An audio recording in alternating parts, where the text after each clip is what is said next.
clasificación, van a ser una polineuropatía, que esta va a ser una disfunción difusa de los múltiples, bueno, de múltiples nervios, que esto nos va a crear en el paciente algo llamado patrón de entumecimiento, parestesia y debilidad en media guante. En esta es característico que los nervios más distales, por ejemplo, los que están en los pies, se afecten primero. Y bueno, mientras que estos síntomas van progresando y se levanta la pierna, el entumecimiento y estas parestesias se van a empezar a notar en lo que son las partes distales de los dedos. Los síntomas de las extremidades superiores van a comenzar generalmente cuando los síntomas de las extremidades inferiores van a alcanzar al nivel de la rodilla. Y en la mayoría de los casos, los nervios sensoriales y motores van a estar implicados, ¿no? Em, pero bueno, es importante señalar que también hay ciertas polineuropatías que van a afectar selectivamente lo que son los nervios sensoriales o los nervios motores.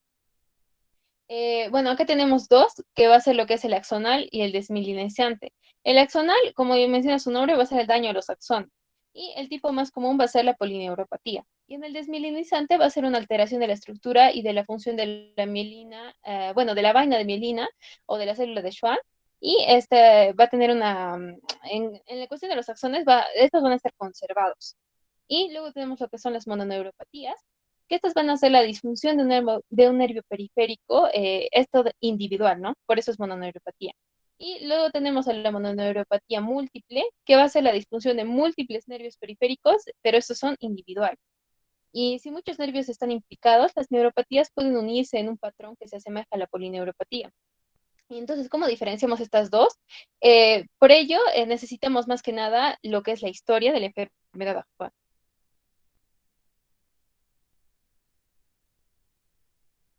Ya. Entonces, tenemos lo que es la etiología, que vamos a tener tipos de daños nerviosos que van a incluir a lo que es a la neuropraxia. ¿Qué es esto? Es una falla en la conducción del nervio debido a la disfunción metabólica o microestructural. Tenemos a la axonotmesis, que va a ser una degeneración axonal distal al sitio de la lesión. Luego tenemos, bueno, en esto es importante saber que la tasa de nuevo crecimiento va a ser muy lenta, aproximadamente, según la bibliografía, de 1 milímetro por día. Entonces, la mejora funcional de esta puede tardar desde meses hasta algunos años y de qué depende de la longitud del nervio dañado. Luego tenemos a la neurogmesis, que va a ser una ruptura parcial o completa de un nervio. ¿A qué se debe? A que el tejido conectivo de soporte ya no va a estar intacto. Entonces, para esto la regeneración va a ser difícil y bueno, es un presagio de pobre pronóstico para la recuperación del paciente. Luego tenemos la degeneración walleriana, que va a ser alteraciones estructurales en el nervio normal distal a la lesión o a la transección del nervio. Y luego, finalmente, tenemos a la desmielinización segmentaria, que van a ser la alteración de las células de Schwann, o como mencionan las vainas de mielina, que esta va a estar asociada a una reducción significativa de la velocidad de conducción del nervio. En cuestión al diagnóstico, tenemos a lo que son los estudios de conducción nerviosa,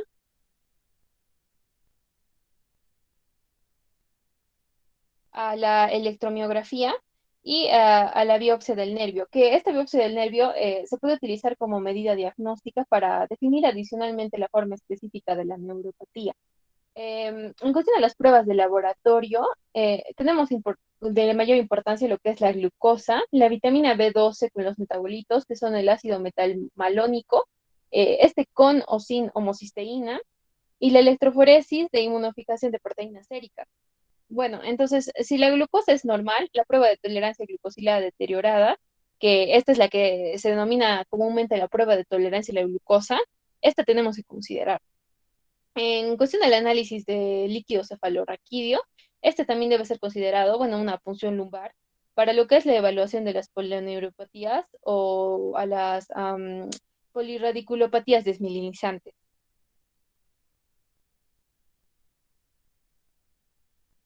Y en cuestión a la biopsia muscular, esta, bueno, no está indicada para los trastornos nerviosos, pero ¿por qué se la compuso acá? Es porque en el caso de que se obtenga tejido muscular, ciertos patrones musculares ocurren en el contexto de daño nervioso, pero como mencioné, no es tan indicada, ¿no? Bueno, en cuestión de la neuropatía diabética ahora, ¿qué es? Este va a ser una complicación neuropática que, bueno, va a provenir de la diabetes mellitus o del deterioro de la tolerancia a la glucosa. La diabetes mellitus va a ser la causa más común de polineuropatía en el mundo desarrollado.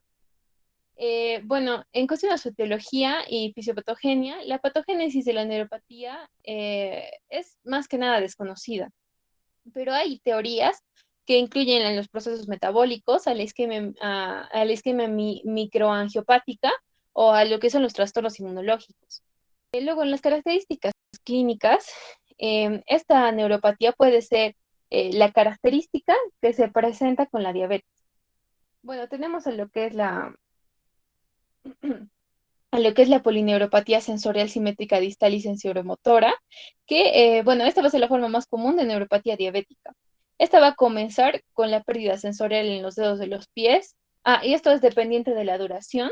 Y esto va a progresar gradualmente encima de los pies y va subiendo, ¿no? De los tobillos, de las piernas, y esta se da de manera simétrica. Bueno, ¿en cuánto tiempo transcurre esta progresión? Es en años. Y bueno, cuando los síntomas alcanzan a este nivel de las rodillas, las yemas de los dedos el paciente las va a notar entumecidas y también con parestesia.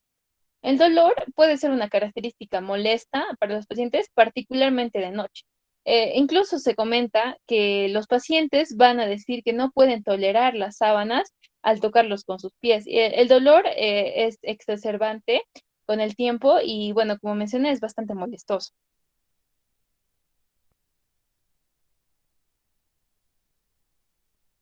En cuestión de la neuropatía autonómica, bueno, esta frecuentemente se asocia a la polineuropatía sensoromotora simétrica distal. ¿Qué características tiene? Que va a tener, va a presentar sudoración anormal, ojos y boca seca, también arritmias cardíacas, también la distensión postprandial, también en los hombres disfunción eréctil, incontinencia urinaria, diarrea crónica o puede ser estreñimiento. En cuestión de las mononeuropatías, los pacientes que, bueno, tienen polineuropatía diabética son los que están en riesgo de desarrollar estas mononeuropatías. Y bueno, estas son las que son más comunes, van a ser correspondientes a los sitios de compresión, que van a ser, bueno, la neuropatía del mediano en la muñeca, la del cubital en el codo, la peroneal en la cabeza fibular, la cutánea femoral lateral en el ligamento inguinal, en los nervios craneales, la más común es la neuropatía facial y luego la oculomotora y la de abducen. Y bueno, en este la menos frecuente va a ser la neuropatía tropical. Y las mononeuropatías múltiples pueden dar la apariencia de mononeuropatías múltiples. Luego la radiculoplexia lumbosacra diabética. Bueno, esta va a afectar predominantemente a los individuos que tengan diabetes de tipo 2. Y esta va a comenzar más que nada con un dolor súbito, severo de la cadera y en lo que es el área del muslo. Y esto puede durar de días a semanas y esto va a ser seguido por la debilidad de la extremidad inferior proximal y esto puede extenderse distalmente. em, Aproximadamente se menciona que el 50% de los pacientes son los que tienen esta extensión de los síntomas hacia la pierna contralateral. Y hay una característica esencial que es la pérdida de peso sin otros síntomas constitucionales. El curso natural de este es monofásico, pero la recuperación puede ser lenta y algunos pacientes pueden quedar con un déficit residual. Luego tenemos a la polineuropatía desmielinizante inflamatoria crónica, que esto, a diferencia de la anterior, se da particularmente en los pacientes de tipo 1, bueno, de diabetes tipo 1. Y en cuestión en cuestión al diagnóstico diferencial, bueno, tenemos que descartar, ¿no? Siempre otras etiologías para neuropatía, aunque probablemente sean menores, como es el alcoholismo, las deficiencias de vitamina, la inducción por fármacos y la gamatopatía monoclonal. En cuestión al diagnóstico, como mencioné, debemos realizar lo que es los estudios de conducción nerviosa para definir mejor el tipo de neuropatía. Luego, la electromiografía puede ayudarnos a determinar el grado de infiltración axonal. La glucemia en ayunas y la hemoglobina va a permitir evaluar el control glucémico. Recordemos que la diabetes se define como la glucemia en ayunas de mayor o igual a 1,26 miligramos, bueno, 126 miligramos por decilitro.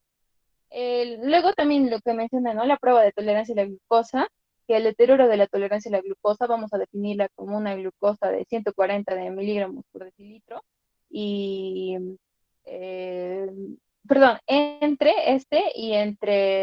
199 miligramos por decilitro.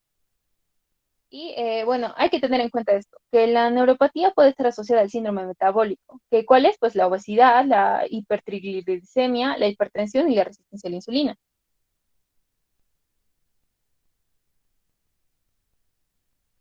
Ya, en cuestión al tratamiento, bueno, en el cuadro lo que podemos ver son distintas opciones de tratamiento.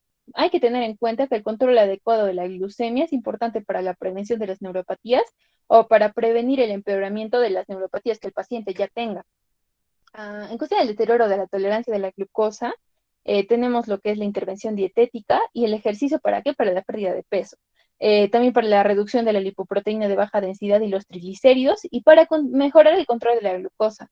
Y bueno, en la bibliografía se menciona que los ensayos pequeños sin control sugieren que el ejercicio ligero puede mejorar lo que son los síntomas de la neuropatía. Para el tratamiento sintomático, bueno, como mencioné, el paciente lo que más le va a molestar es el dolor y las parestesias. Y también, bueno, aparte de ser molestas, son debilitantes. Entonces, más que nada para el control de los síntomas está los medicamentos y las dosis que se mencionan en la tabla que estoy mostrando. Y bueno, como un dato, se puede mejorar con, la sintomatología con un control óptimo, pero no son reversibles.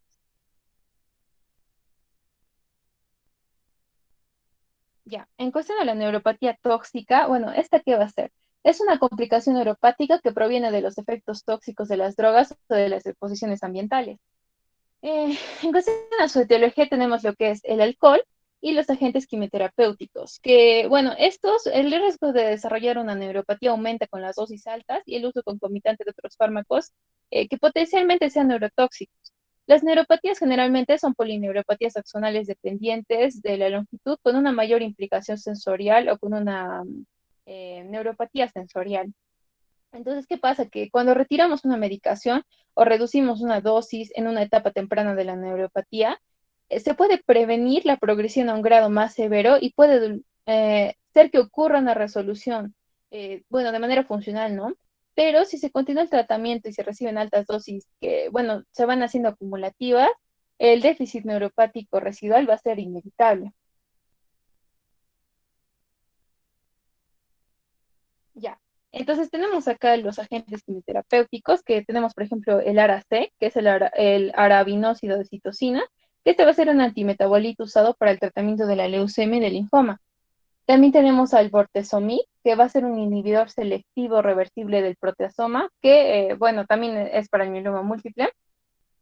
El etopósido, que va a ser un derivado de la podofilotoxina, que este es utilizado para tratar lo que es el linfoma, también la leucemia, el cáncer de pulmón de células pequeñas y el carcinoma testicular. El ifosfamida va a ser un alquilante usado para el tratamiento de carcinomas testiculares y cervicales, también para sarcomas, de linfomas y cánceres de pulmón. El misonidazol, este está utilizado como, bueno, un sensibilizador de glóbulos rojos antes de que ocurra una quimioterapia para varios cánceres malignos, particularmente de lo que es de la faringe, la laringe y el pulmón.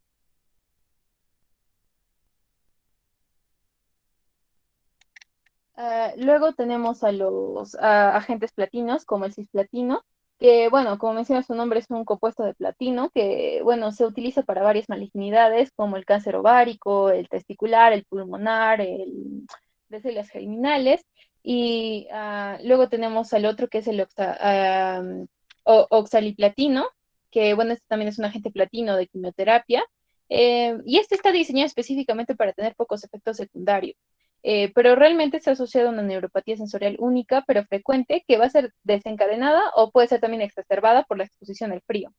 Y en este caso específico, la neuropatía va a ser rápidamente reversible y no va a tener un deterioro persistente de la función sensorial.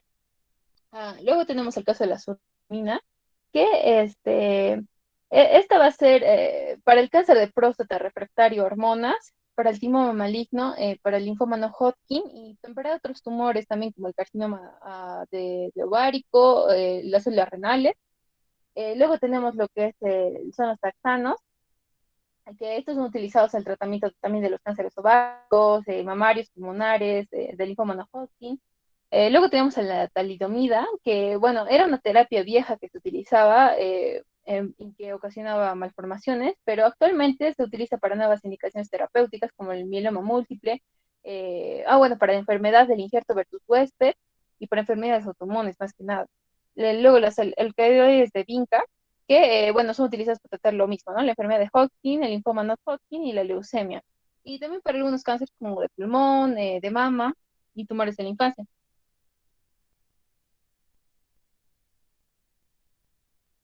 Ya. Luego tenemos lo que son las otras medicaciones como la amiodarona, que, bueno, esta lleva a desarrollar una neuromiopatía después de tomar la medicación aproximadamente después de 2 o 3 años. La cloroquina y la hidroxicloroquina, bueno, esto ocasiona que los signos y síntomas que ocasiona sean generalmente reversibles, como con lo que mencioné, ¿no? La descontinuación de la medicación. Luego la colchicina, que bueno, como sabemos es un medicamento para tratar la gota. Luego tenemos a la Dapsona, que es un medicamento para el tratamiento de la lepra y para otras condiciones dermatológicas. El disulfiram, que es utilizado para la desintoxicación de los pacientes con alcoholismo crónico. Las estatinas, que utilizados para tratar la hiperlipidemia. La isoniazida para el tratamiento de la tuberculosis. Y bueno, esto tiene un efecto secundario muy común, que es la neuropatía periférica. Luego tenemos el metronidazol, que es usado para tratar infecciones protozoarias y también para lo que es el Clostridium difficile. También es utilizado en dosis más altas para lo que es la enfermedad de Crohn. También tenemos al a nitrofurantoína, que bueno, este es más que nada para organismos gram positivos y gram negativos, más que nada para el tracto urinario. La fenitoína para la epilepsia, y este tiene un efecto secundario raro que consiste en una neuropatía sensorial leve, y como mencioné también, este mejora con la discontinuación de la droga. El tracolimud, que es un inmunosupresor para lo que es prevenir lo que es el trasplante de órganos sólidos, y bueno, la enfermedad del injerto de su huésped y las enfermedades autoinmunes. Y acá también podemos encontrar lo que son las medicaciones para el virus de la inmunodeficiencia humana. Ya, tenemos lo que son los agentes industriales también, como la acrilamida, que bueno, este más que nada está utilizado en el cemento del piso y este tiene absorción oral, cutánea y respiratoria. Luego el disulfuro de carbono para hacer lo que son el celofán, y este tiene absorción cutánea o respiratoria. El óxido de etileno para esterilizar los materiales sensibles al calor, y este va a ser más que nada absorbido por las membranas respiratorias. Lo que son los hexacarbonos van a ser utilizados como pegamento industrial más que nada, y bueno, este tiene absorción cutánea, otra vez en inhalación del pegamento. Luego tenemos el óxido nitroso, que es más que nada para lo que es el anestésico dental, ¿no? De manera inhalada. Y bueno, la absorción inhalada.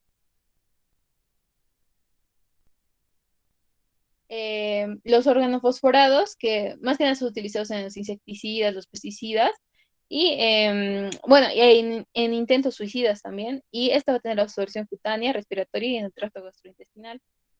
Luego tenemos los metales pesados, como el arsénico, que más que nada la exposición a este es en envenenamiento intencional o un envenenamiento industrial, como cuando alguien está fundiendo algo. Luego el del plomo, que es intoxicación por indigestión accidental. Por ejemplo, los niños comen a veces la pintura y no, pues esta es a base de plomo. Y también por exposición industrial a productos que contienen plomo.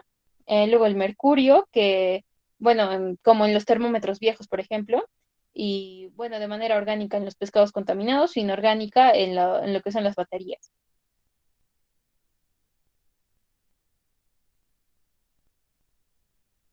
Ya, y en cuestión, y el talio es utilizado más que nada en la fabricación de cristales y em, lo que ocurre es que hay de toxicidad porque generalmente hay una ingestión accidental o intencional de lo que es el veneno de rata. Finalmente tenemos la neuropatía relacionada con la nutrición, que, bueno, estos van a ser más que nada unos trastornos neuropáticos que se deben a la deficiencia o a la toxicidad nutricional. Y los pacientes en riesgo incluyen a aquellos que tienen absorción gastrointestinal deteriorada, por ejemplo, a los pacientes que han tenido una cirugía de bypass gástrico o gastrectomía parcial, o que tengan una ingesta nutricional disminuida, ¿no? Como son los alcohólicos, los que tengan enfermedades crónicas, las que sufren anorexia, por ejemplo. Ya. Entonces acá tenemos tenemos en la etiología varias deficiencias de vitaminas, las mencionaré una a una, que son lo que es, por ejemplo, la B12, que es la cobalamina, que, la causa más común es la anemia perniciosa. También la gastroctomía, también la dieta vegetariana, más que nada la vegana, porque se menciona que es sin carne, sin productos lácteos o huevos. Y la exposición al óxido nitroso puede producir más que nada una deficiencia de B12 en aquellos pacientes que tienen almacenamientos pequeños. En sus características clínicas, esta puede presentarse como mieloneuropatía. Y bueno, ¿qué es esto? Es una implicación de lo que es la médula espinal y de los nervios periféricos, ¿no? Eh, los síntomas más que nada incluyen el entumecimiento, la ataxia sensorial, la debilidad espástica, el sentido vibratorio y propulsión reducidos, el signo de Romberg anormal, perdón, los reflejos aquilianos ausentes y que tienen hiperreflexia en otras partes. Y en este se menciona que el entumecimiento de la mano puede ser más severo que el entumecimiento de la pierna debido a lo que menciona de las mielopatías. Luego, en cuestión del diagnóstico, se tiene que tener la medida de los niveles de vitamina B12 sérica. Cuando esto está bajos, o sea, menor a 300 eh, miligramos por mililitro, se evalúan los niveles de ácido metalmalónico y también de la homocisteína para mejorar lo que es el diagnóstico, ¿no? Y para el tratamiento, más que nada se utiliza 1000 microgramos de B2 intramuscular por semana durante un mes y esto se sigue por tratamientos mensuales. La restitución oral también puede ser efectiva, pero esto a una dosis de 2000 miligramos diarios. Y esta mejoría de la neuropatía depende más que nada de la duración de los síntomas. En cuestión de la deficiencia de folato ahora, esta tiene una etiología más que nada de dieta pobre.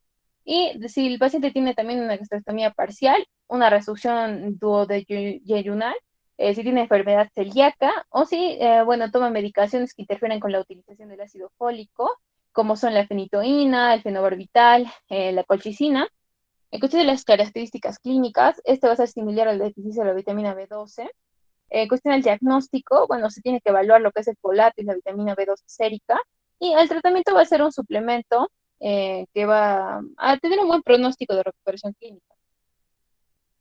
Luego, en cuestión de la deficiencia o toxicidad de la vitamina B6, que es la piridoxina, la etiología más que nada es por la deficiencia o toxicidad. La deficiencia es por desnutrición, por diálisis peritoneal crónica o por medicaciones como la isoniazida o hidralazina.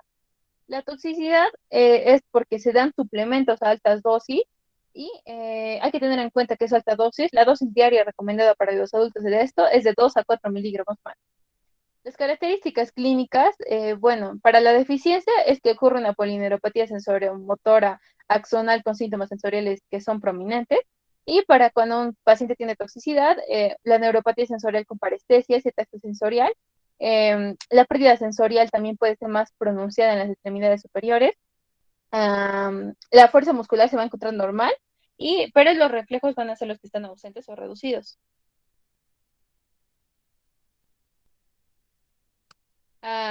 Para el diagnóstico tenemos el nivel de evaluar el nivel de vitamina B6 sérica y para la toxicidad se nos va a mostrar lo que es respuestas sensoriales reducidas o ausentes y como mencioné, las respuestas sensoriales están reducidas o ausentes y las respuestas motoras están preservadas. Ya. En cuestión del tratamiento, la deficiencia se corrige con de 50 a 100 miligramos diarios de vitamina B6 y la toxicidad, para el suplemento de B6. Y finalmente la deficiencia de vitamina B1, que es la tiamina, que su etiología más que nada es la ingesta disminuida o absorción anormal, que la nutrición pobre con el alcoholismo, el vómito crónico, que, por ejemplo, en un paciente que tenga hiperemesis gravídica, la nutrición parental total, la cirugía de bypass gástrico, un paciente que tenga dietas restrictivas, o también en el hipertiroidismo. ¿Por qué? Porque en el metabolismo y la utilización aumentada de la tiamina, va a ocasionar una deficiencia, de manera relativa. En cuanto a las características clínicas, este va a ser más que nada la polineuropatía sensorimotora. Y para el diagnóstico, el nivel de tiamina puede no ser confiable para el diagnóstico. Entonces, ¿qué hacemos? Medimos la actividad transcetalosa del eritrocito y el aumento del porcentaje en la actividad después de agregar el pirofosfato de tiamina.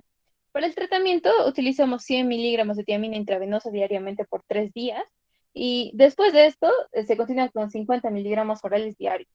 Eh, en este se menciona que tiene una recuperación lenta, pero si continuamos con el déficit, este va a persistir con una neuropatía severa. La deficiencia de cobre va a tener como etiología una cirugía gástrica, la ingesta excesiva de zinc, ya sea por suplementos o por cremas que se usan para la dentadura, y esto puede ocasionarnos una deficiencia de cobre. ¿Por qué? Porque se disminuye la absorción del mismo. Para sus características clínicas tenemos a la mieloneuropatía similar a la de la deficiencia de vitamina B12 que mencioné, ¿no? Que, bueno, repitiendo rápidamente, es el entumecimiento y parálisis en las extremidades inferiores, con reflejos enérgicos y anormalidades en la marcha. La deficiencia de cobre también puede causar neutropenia o pasitopenia. Cuestionan diagnósticos, en esa se tienen niveles bajos de cobre estérico, anemia microcítica, neutropenia o pasitopenia. Ah, cuando hacemos biopsia de la médula ósea, esta puede mostrarnos un síndrome mielodisplásico y la imagen de resonancia magnética de la columna cervical puede mostrarnos una señal anormal ponderada en T2 en las columnas dorsales. Para el tratamiento es más que nada un suplemento de cobre intravenoso u oral. Oral como de 8 miligramos de cobre elemental diario por una semana, 6 miligramos diarios en la segunda semana, 4 miligramos diarios por la tercera semana y así va bajando, ¿no? Y de 2 miligramos diarios después de eso. Y intravenoso 2 miligramos diarios por 5 días y bueno, si se sigue necesitando ya es periódicamente. Y bueno, más que nada, descontinuar la fuente de signo, si eso es lo que la etiología. Y las anormalidades hematológicas y de la médula ósea, bueno, estas responden de manera puntual al tratamiento. Y los síntomas, si ya son neurológicos, pueden no mejorar, pero se detiene su progresión si hacemos un buen tratamiento. Bueno, continuando con la exposición, ahora hablaremos de la neuropatía en la enfermedad sistémica. Bueno, ¿qué es? Es una enfermedad sistémica sin tratamiento que ha tenido el paciente que que va a ser causada por un trastorno neuropático. Dentro de la etiología, fisiopatología y características clínicas que vayamos a ver dentro de todas estas, comenzaremos con el hipotiroidismo. Generalmente se da una mononeuropatía en la muñeca como un síndrome del túnel carpiano que ocurre dentro del 2 al 20% de los pacientes y posiblemente es debido al aumento del peso del paciente, a un edema que va a comprimir el túnel carpiano o a las efusiones articulares. Generalmente se resuelve con una terapia de reemplazo tiroideo para su hipotiroidismo y raramente puede ocurrir una polineuropatía sensorial con parestesias dorsales y algún entumecimiento, pero va a mejorar con el tratamiento que se le dé al paciente. Luego tenemos una enfermedad hepática.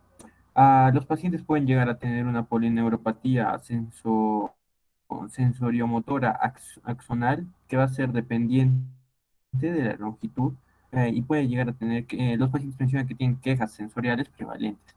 El mecanismo exacto para la neuropatía no se conoce bien, pero posiblemente esté relacionado con la acumulación de toxinas secundarias a la enfermedad hepática que vaya a dañar posteriormente los nervios. Y asimismo, el alcoholismo o las hepatitis virales pueden coexistir con esta etiología. Como tercero, tenemos a la insuficiencia renal. Tenemos primero a la polineuropatía y a una mononeuropatía. La polineuropatía se da aproximadamente al 60% de los pacientes con una insuficiencia renal y van a desarrollar una polineuropatía sensoriomotora axonal dependiente de la longitud y la patogénesis puede estar relacionada con la acumulación de proteínas de tamaño mediano que pueden ser tóxicas para los nervios. Y las mononeuropatías del mediano de la muñeca principalmente, como síndrome del túnel carpiano, muy frecuente que van a estar asociadas a la hemodiálisis, a la deposición de la beta 2 microglobulina en el ligamento carpiano transverso. También tenemos en esta la neuropatía monomélica, así es, isquémica, que era una complicación de la derivación arteriovenosa colocada en el antebrazo para la diálisis que se hacen a estos pacientes y que esta puede llegar a estar afectando los nervios medianos y cubitales o radiales incluso. Siguiente, por favor. Bien, ahora la enfermedad celíaca o enteropatía inducida por gluten también podríamos llamarla. Principalmente se da por la intolerancia al gluten o la exposición al gluten resulta en un síndrome de mala absorción para el paciente. Luego, aproximadamente el 10% de los pacientes van a desarrollar complicaciones neurológicas, muy comúnmente la ataxia y la neuropatía.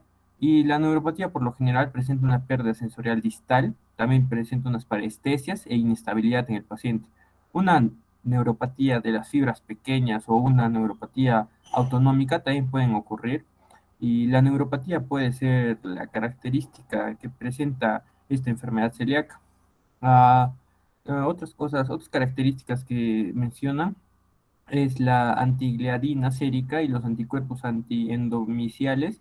A menudo llegan a ser positivos en estos pacientes y la patogénesis de la neuropatía puede deberse a la mala absorción de la vitamina o a mediadores y una dieta sin gluten no necesariamente va a dar lugar a una mejoría de esta neuropatía en estos pacientes y los suplementos de la vitamina B2 y la vitamina E pueden ser considerados para estos pacientes. También tenemos la enfermedad inflamatoria intestinal o colitis ulcerativa o enfermedad de Crohn. Esta puede estar asociada a una variedad de neuropatías, tales como la polineuropatía dismelinizante aguda o crónica incluso y una polineuropatía sensorial axonal o sensoriomotora, una neuropatía de fibras pequeñas e incluso una plexopatía braquial. Continuando, tenemos a la neuropatía paraneoplásica. Se refiere principalmente a complicaciones neuropáticas que van a preceder a un diagnóstico de malignidad en el paciente y la mayoría de las malignidades se detectan en un plazo de 4 a 12 meses del inicio de los síntomas que presenta nuestro paciente. Sin embargo, van a existir reportes de malignidades descubiertas después de 8 años, incluso más todavía. Los síndromes neurológicos paraneoplásicos van a ser bastante raros y van a ocurrir incluso en menos del 1% de los pacientes con cáncer. El carcinoma pulmonar de células pequeñas es la malignidad más común asociada a este síndrome paraneoplásico y otras malignidades asociadas incluyen, pueden ser, que vamos a incluir con una afectación neurológica. Podemos tener un carcinoma de esófago, un carcinoma de mama, de ovarios, de riñón e incluso el linfoma. También vamos a tener las neuropatías, una neuropatía sensorial o ganglionopatías, también se les pueden llamar. En esto, los pacientes presentan entumecimiento y parestesias agudas, en algunos casos son subagudas en las extremidades distales y van a comenzar a menudo en las manos. Para ser diferenciado de una polineuropatía dependiente de la longitud, debemos ver este aspecto que les menciono. Y en el examen neurológico se va a afectar todas las modalidades sensoriales y los reflejos van a estar deprimidos. La, Van a presentar una ataxia sensorial y la pseudoatetosis que pueden llegar a estar presentes en algunos pacientes. Como siguiente, tenemos a la neuropatía autonómica. Los pacientes presentan una dismotilidad gastrointestinal y que en este caso va a ser severa y va a estar asociada a menudo a otros síndromes neurológicos, tal como una encefalitis límbica o una ganglionopatía sensorial. Y los anticuerpos asociados que incluyen van a ser el anti-HU, anti-HU, y el CRMP5. Sin embargo, las pruebas de anticuerpo negativo no van a descartar el diagnóstico de esta neuropatía paraneoplásica y se cree que va a haber, hay semejanzas antigénicas entre las proteínas expresadas de las células tumorales y estas células neuronales. Bien, continuando con estas, tenemos la siguiente que va a ser la paraproteinemia. Ah, en esta hay una asociación entre las proteínas monoclonales de la inmunoglobulina, puede ser la IgM, IgG y la IgA, y va a haber la asociación de estas con una polineuropatía. La mayoría de los casos son formas benignas llamadas gammopatía monoclonal con una significancia no conocida. Y otros síndromes incluyen las amiloidosis sistémicas primarias, puede también haber un mieloma osteoesclerótico y el mieloma múltiple.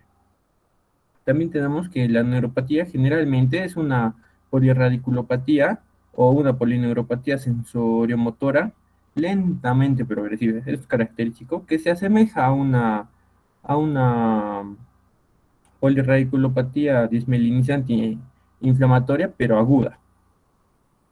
Ah, Perdón, no es aguda, es crónica.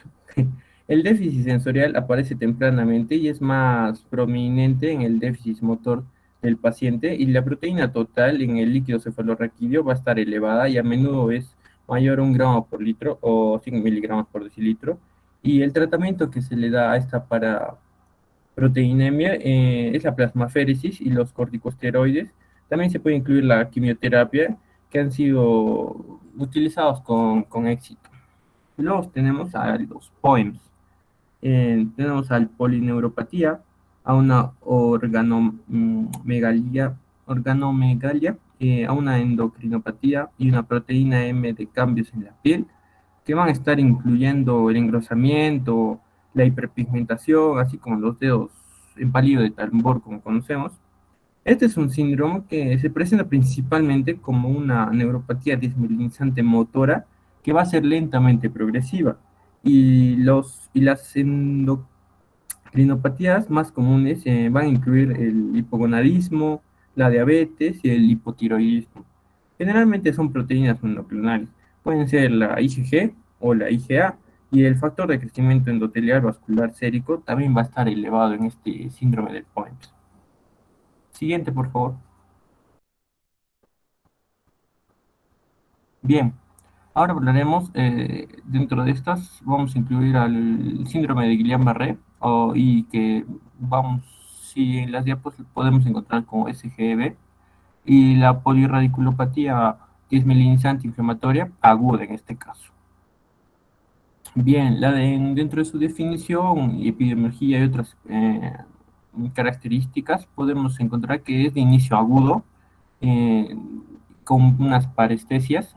También hay un entumecimiento, una debilidad progresiva en las extremidades y en el riesgo potencial de una insuficiencia respiratoria debido a un proceso desmielinizante que va a pasar y el cual va a implicar a las raíces nerviosas y a los nervios periféricos. Por eso se llama polirradiculopatía, neuropatía. La incidencia que llega a tener esta enfermedad es de 0,6 a 4 casos por cada 100.000 personas. Y el PDIA, que vamos a llamarla así a la polirradiculoneuropatía dismelinizante inflamatoria aguda, para que sea más rápido la expo, en su forma dismelinizante va a constituir aproximadamente el 90% de los casos norteamericanos y europeos.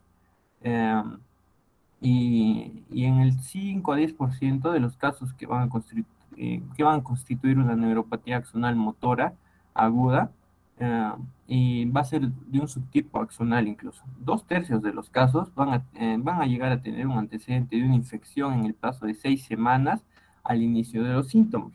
Y muy comúnmente con una infección respiratoria superior o una gastroenteritis que pueda llegar al paciente previo a los síntomas que va a mostrar.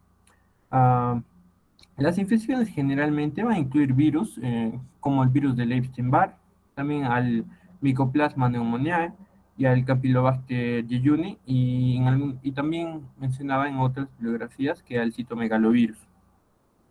Bien, hay reportes que en este síndrome de Guillain-Barré se acerca de van a ocurrir después de algunas vacunaciones, de alguna cirugía o de algún trauma encefálico que pueda llegar a sufrir el paciente. Siguiente, por favor. Bien, hablando de su fisiopatología, principalmente va a ser causado por una inmunorespuesta aberrante que va a dañar los nervios periféricos de nuestro paciente. Bien, comienza con que los macrófagos activados van a invadir las vainas de mielinas intactas, dando por resultado el daño de la mielina y la desmielinización que va a sufrir nuestro paciente. Luego, los mecanismos que se pueden explicar, vamos a hablarlos y comienzan con las células T. En la imagen, por ejemplo. Las células T colaboradoras activadas van a reaccionar contra los antígenos de la superficie de las células de Schwann y van a dirigir a los macrófagos activados hacia esta región de las células de Schwann. Y luego tenemos que la inmunidad humoral, o sea, los anticuerpos fijados de los epítopos en la superficie de estas células de Schwann, van a inducir a la activación del complemento y esta posterior a la destrucción de la mielina. En los casos severos, los mediadores inflamatorios pueden inducir al daño axonal también, además de la desmielinización que va a sufrir. Y en una neuropatía axonal motora aguda, se cree que los macrófagos van a invadir el espacio entre las células de Schwann y el axón, y así van a dejar la vaina de mielina intacta. Siguiente, por favor. Bien, de esto de las características clínicas, hablamos de unos síntomas iniciales que pueden hacer el dolor, el entumecimiento, las parestesias o la debilidad de los miembros. La severidad de estos síntomas generalmente van a variar grandemente entre cada paciente que nos llegue a consultar. Y las características principales del síndrome de Guillain-Barré es la debilidad bilateral y relativamente simétrica en los pacientes en sus miembros, generalmente. Y va a progresar con bastante rapidez y va a afectar generalmente a las extremidades inferiores primero que las superiores. Y clásicamente los músculos proximales y distales están implicados de manera simultánea y esto también puede ser acompañado por la implicación respiratoria en algunos pacientes que puedan llegar a tener los nervios craneales.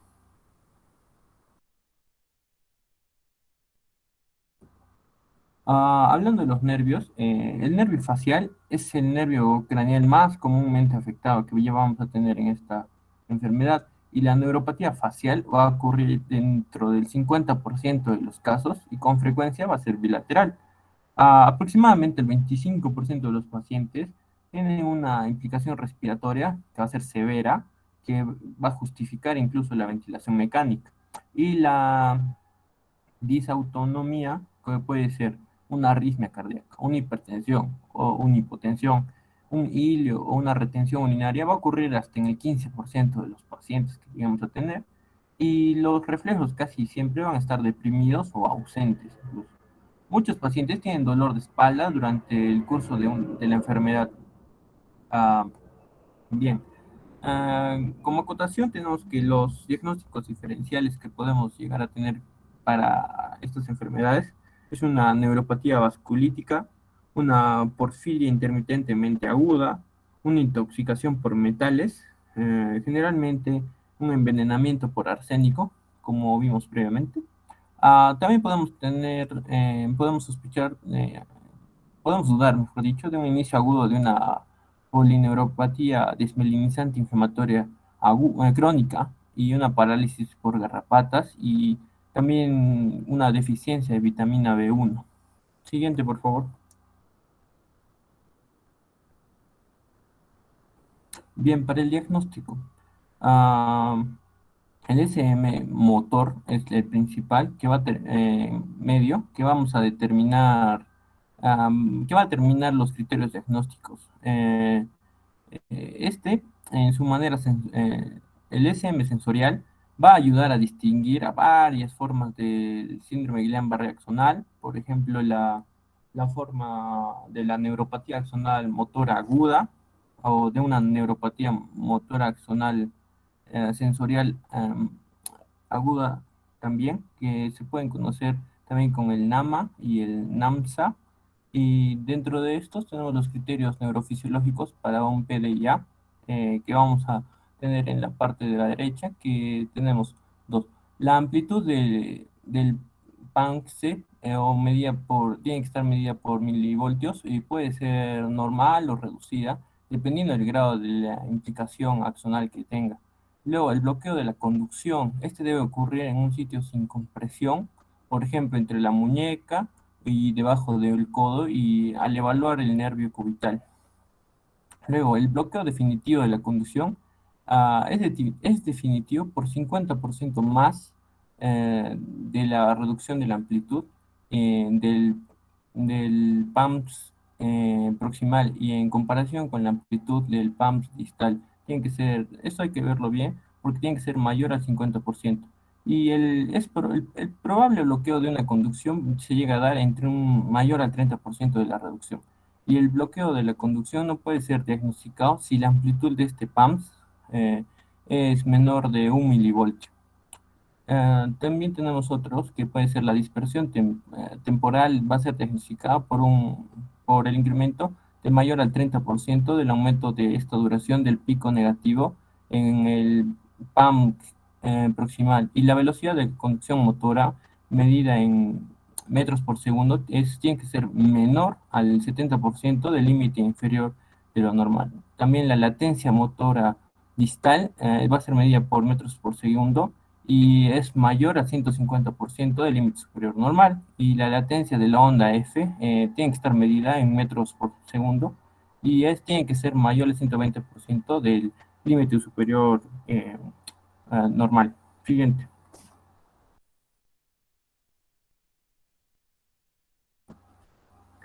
Bien. Oh, oh, vaya. Ah, el EMG o electromiografía. También va a ser usado para evaluar el grado de la pérdida axonal, que va a ser primaria en lo que vimos del neuropatía axonal motora aguda, o puede ser también útil para una secundaria de una polineuropatía dismelinizante inflamatoria aguda. También tenemos que tomar en cuenta los estudios de líquido cefalorraquídeo, que en el 80% de los casos los estudios de líquido cefalorraquídeo van a revelar una proteína total aumentada con un conteo de glóbulos blancos normal. Y este hallazgo va a llamar a una disociación albuminocitológica y esto nos indica que si los glóbulos blancos están presentes en el líquido cefalorraquídeo, debe haber menos de 50 células por milímetro y si hay más de 50 células por milímetro en el líquido cefalorraquídeo, otros diagnósticos, como por ejemplo una polirradiculopatía por VIH, debe ser considerada para nuestro paciente. Y los estudios de LCR a menudo son normales una semana después del inicio de la enfermedad del paciente. Sin embargo, antes del fin de la segunda semana, el 90% de los pacientes tendrían una proteína total elevada. Eso hay que tenerlo en cuenta con el tiempo de inicio. Los anticuerpos séricos también son importantes. Aproximadamente el 50% de los pacientes con síndrome de Guillain-Barré se han encontrado anticuerpos séricos con varios gangliosidos y las variantes motoras puras o axonales se asocian a una GM1, GM1B también, GD1A, entre otras, y los síndromes superpuestos con el Guillain-Barré, con una encefalitis del tronco encefálico de Bickerstaff, van a estar asociadas también a otras variantes como la GQ1B, entre otras. También los anticuerpos asociados a la polineuropatía desmielinizante inflamatoria aguda no se van a conocer en exactitud. Siguiente, por favor.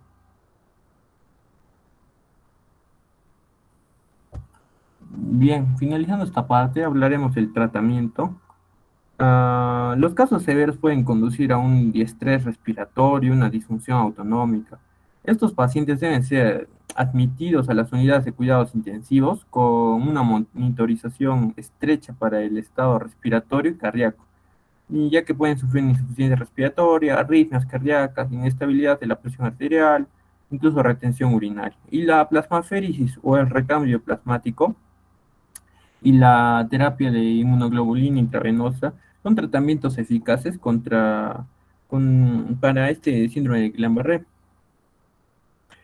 Dentro de la plasmaféresis, hablando de esta, abundando en esto, el mecanismo de acción va a ser desconocido. Si bien es desconocido, se va a presumir que se renuevan los anticuerpos, los complejos inmunes, el complemento u otros factores humorales, por eso se le da. y los efectos secundarios como una hipotensión durante el procedimiento o una depresión de los factores de coagulación, eh, generalmente se van a corregir después y el curso generalmente es de 4 a 6 semanas y en días alternos, de 2 a 4 litros cada uno. Y el número exacto de la plasmaféresis no se ha determinado hasta aún. Y tenemos luego la inmunoglobulina intravenosa, que ha demostrado ser tan eficaz como el recambio plasmático. En esta terapia está fácilmente disponible en la mayoría de centros y mientras que el recambio plasmático únicamente está disponible en los centros terciarios o de atención, así se podría decir.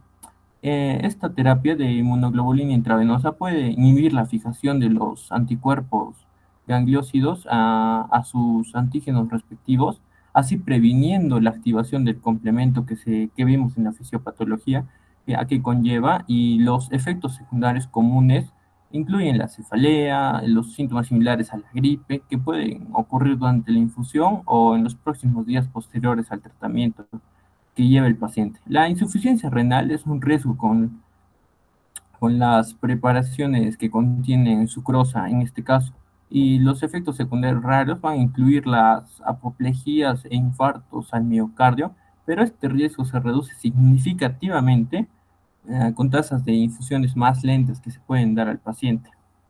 Ah, hay que tener en cuenta que estas infusiones nunca deben exceder de 300 mililitros por hora. Y la dosificación de la inmunoglobulina intravenosa es de 2 gramos por kilogramo de peso corporal y debe ser infundido de 2 a 5 días. Y los pacientes más jóvenes con buena salud por lo general van a tolerar el tratamiento de 2 días. Y los pacientes mayores que tienen otras comorbilidades, como ejemplo una enfermedad cardiovascular, uh, o que son intolerantes a los efectos secundarios mencionados, pueden mejorar a los al cuarto o al quinto día del tratamiento de nuestro paciente. Bien, hablando ah, no, aún no. El tratamiento con esta inmunoglobulina intravenosa el recambio plasmático debe estar iniciado en el plazo de los primeros 7 a 10 días de los síntomas y la mejoría puede diferirse de una semana a un mes incluso. Hablando de lo pronóstico de los pacientes, ah, la mejoría se da de 2 a 4 semanas y si vamos a hablar de la recuperación, esta puede llegar a ser progresiva en semanas o meses para los pacientes y durante la recuperación el 10 al 20% de los pacientes experimenta la incapacidad del déficit motor. Hasta un 15% incluso de los pacientes muere un año después del inicio y los factores pronósticos adversos van a incluir una edad de inicio mayor. Por ejemplo, esta edad va a ser la mayor a 50 años en el paciente, una enfermedad severa en el nadir, como puede ser una confinación en la cama o con ventilación mecánica que pueden llegar a tener los pacientes, y el inicio rápido de la enfermedad o una infección, por ejemplo, de las que mencionamos, que puede ser el Campylobacter jejuni o el citomegalovirus, y la evidencia de la pérdida accional se puede llegar a ver en estudios de neurofisiología. Siguiente, por favor.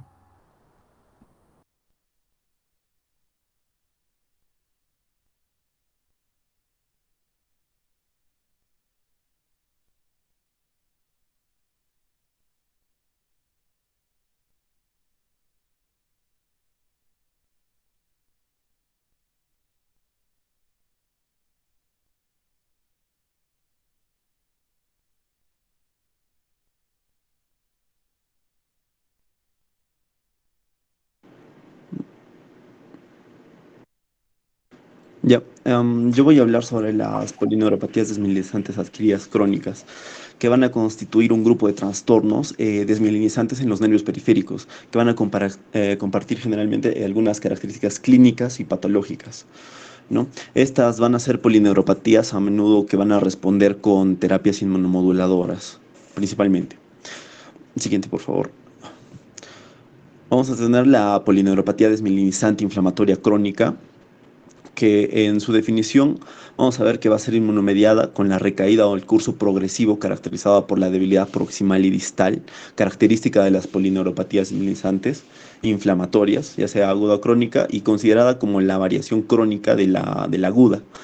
Muy comúnmente, la más común de las polineuropatías desmielinizantes adquiridas crónicas. Se va a presentar en dos casos en cada 100.000 personas, un inicio generalmente entre los 40 a 60 años de edad y va a tener una prevalencia ligeramente masculina. Su causa y su fisiopatología va a ser dada por procesos inmunomediados para los cuales los antígenos específicos se van a desconocer y ciertas comorbilidades van a poder hacer que las personas sean más susceptibles a adquirir la polineuropatía desmielinizante adquirida crónica, incluyendo la enfermedad de Charcot-Marie-Tooth, que va a ser la CMT, la hepatitis C, la diabetes o una paraproteinemia. En las características clínicas, vamos a ver que la mayoría de los casos se van a presentar con una debilidad progresiva, proximal, distal, simétrica de los brazos y de las piernas. Hasta un 80% de estos casos va a tener síntomas motores y sensoriales. Las anormalidades sensoriales van a ser principalmente en el examen por fibras grandes, es decir, vibración, sentido de posición, tacto, la ataxia sensorial, la marcha inestable, también pueden ser una especie de síntoma de presentación. La reflexia o hiporreflexia, la hiporreflexia difusa, los síntomas también deben estar presentes por lo menos durante 2 meses para diferenciarla, ¿no?, de la forma aguda de la enfermedad. Y la infección y el embarazo pueden desencadenar una exacerbación. Esta se va a presentar principalmente como característica clínica principal debilidad proximal y distal, ¿no? Siguiente, por favor. En los diagnósticos diferenciales, para no confundir, tiene una variante diabética, tóxica por ciclosporina, tracolimus y bloqueantes de TNF-alfa, y también ocasionada por una neuropatía por VIH. En las investigaciones del diagnóstico, vamos a ver que el SN motor va a tener criterios de investigación para el diagnóstico de la forma crónica, ¿no? Eh, a diferencia del agudo, vamos a ver que la reducción de la velocidad de conducción de dos o más nervios motores eh, a diferenciales del límite inferior de lo normal con diferentes amplitudes nos va a indicar la disrupción de la mielina en los axones intactos y en las formas funcionales de esos axones. Entonces también vamos a tener que, si el paciente presenta un bloqueo parcial de la conducción o una dispersión temporal anormal que va a ocurrir en un sitio sin compresión o en uno de más nervios motores, como en la forma aguda, el bloqueo va a ser definido básicamente como un bloqueo de gran recorrido por la manera crónica. Si vamos a encontrar latencias distales prolongadas en dos o más nervios motores, también las ondas F ausentes o latencias ondas F mínimas prolongadas eh, también van a ayudar bastante al criterio diagnóstico, ¿no? De apoyo vamos a ver que la reducción de la velocidad de conducción sensorial a menos del 80% de los límites inferiores normales y los reflejos H ausentes nos van a ya empezar a guiar al diagnóstico, ¿no? El SN sensorial, que va a ser pues amplitud baja o PANS ausentes en las extremidades superiores e inferiores. Si se van a obtener los PANS, las arterias distales también pueden estar prolongadas y las velocidades de conducción van a estar enlentecidas por la desmielinización. Los PANS de los medianos, los nervios medianos, cubitales radiales pueden ser de amplitud anormalmente baja en comparación con los PANS del nervio sural, ¿no?, que sugeriría un proceso no dependientemente de la longitud, pero si ocurriría este fenómeno, el diagnóstico diferencial también debería incluir una neuropatía desmielinizante o una neuropatía sensorial. Luego está la electromiografía, que nos va a indicar la actividad espontánea, tal como las fibrilaciones, que pueden ser observadas si ha habido alguna degeneración axonal secundaria, las descargas mioquímicas, que van a ser principalmente por la interferencia entre las fibras nerviosas desmielinizadas, y se puede observar en la electromiografía el PAM, que va a aparecer morfológicamente normal, pero tiene un reclutamiento reducido con el disparo rápido, ¿no? Esta es una normalidad muy temprana en la manera crónica. Y bueno, los estudios de líquido cefalorraquídeo también pueden ser que presentan bandas oligoclonales que pueden estar presentes. El conteo celular generalmente va a ser normal. Puede haber la pleocitosis de 5 linfocitos por milímetro cúbico. Y bueno, en otras pruebas que no son concluyentes también podemos encontrar la resonancia magnética, que generalmente se observan los realces en en las raíces nerviosas, y la biopsia de nervio, que no es esencial para el diagnóstico porque, bueno, va a tener va a tener varios procesos. Al ser multifocal, este hallazgo puede pasar por alto en la biopsia, ¿no? Podemos encontrar también las biopsias bulbos en cebolla que van a ser formados por la proliferación de células de Schwann circundantes. eh, no sé, generalmente no hay características prominentes en las biopsias. Se encuentran enfermedades, células inflamatorias infiltradas, y en las preparaciones de fibras desenredadas también puede mostrar alguna desmielinización secundaria o remilinización o alguna degeneración adicional. Y el tratamiento principalmente, básicamente va a ser con corticoides, las inmunoglobulinas intravenosas y el RP, ¿no? Que son tratamientos de primera línea aceptables para la PEDIC, la polineuropatía desmielinizante inflamatoria crónica.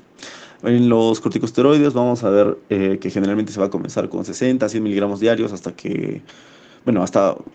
por 4 semanas, hasta que la fuerza haya mejorado, y luego se procede a la disminución lenta del corticoide, más o menos en 5 miligramos menos cada 2 a 3 semanas. Y bueno, en la mayoría de pacientes que requieren algún cierto tipo de terapia inmunosupresora para prevenir las recaídas, los agentes ahorradores de esteroides como la azathiotropina, el micofenolato de mofetilo, la ciclofosfamida, la ciclosporina o el metotrexato van a ayudar a los síntomas, si es que brota durante la disminución, ¿no? De estos. Las inmunoglobulinas, pues después de una dosis inicial de 2 gramos por kilo, la dosificación generalmente es de 1 gramo por kilo mensual, pero esta dosificación puede oscilar cada 2 semanas, dependiendo de la cantidad de síntomas. Siguiente, por favor.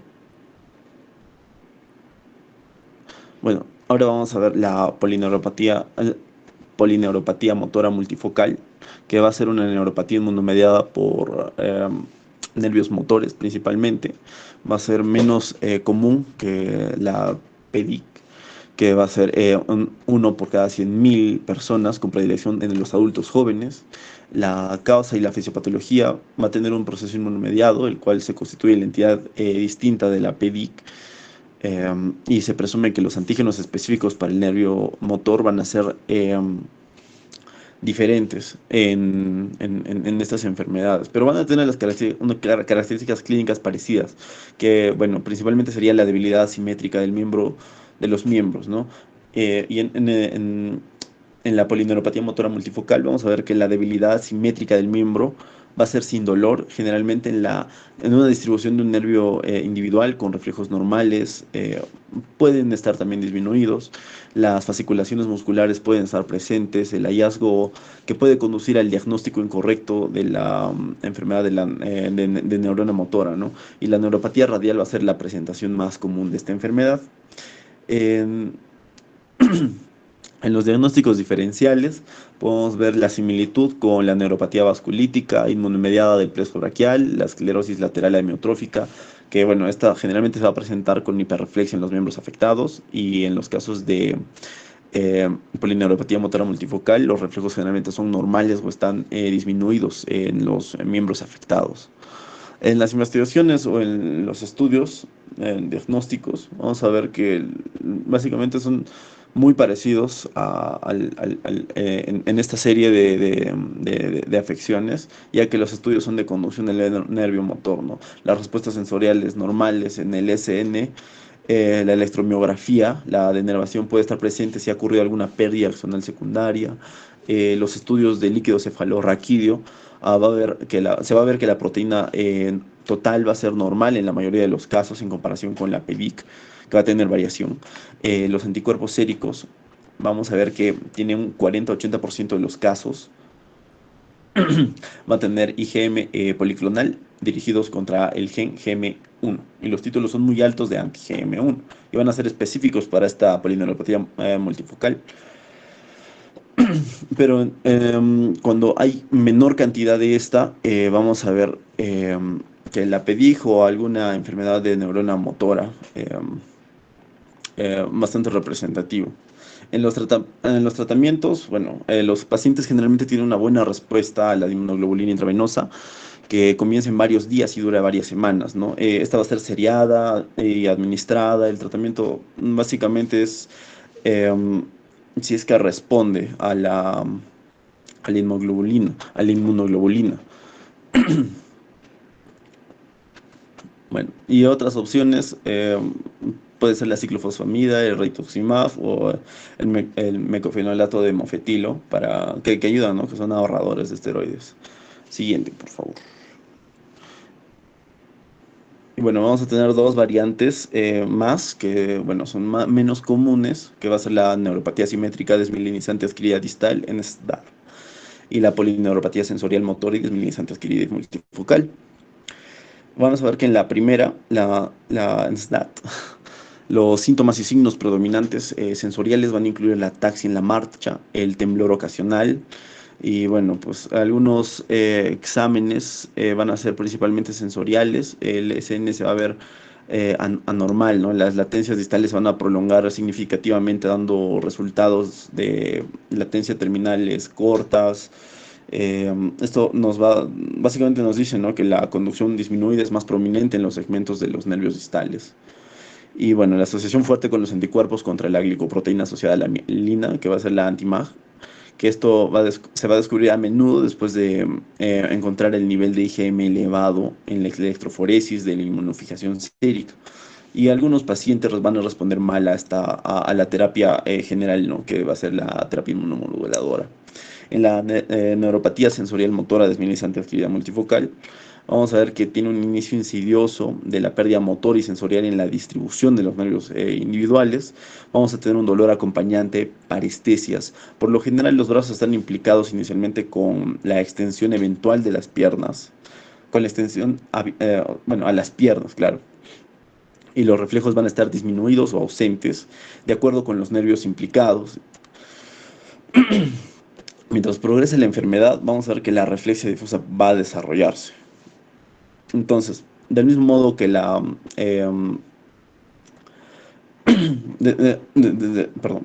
del mismo modo que la neuropatía motora multifocal, em, vamos a ver que el SN motor va a relevar algún bloqueo de la conducción, una dispersión temporal, latencias distales prolongadas, velocidades de conducción enlentecidas y respuestas en la onda F prolongadas. A diferencia de esta también, las respuestas sensoriales también pueden ser anormales y la proteína total en el LCR se va a elevar en la mayoría de los casos y puede haber alguna mejora cuando se dan las inmunoglobulinas intravenosas en el tratamiento con corticosteroides. Siguiente, por favor.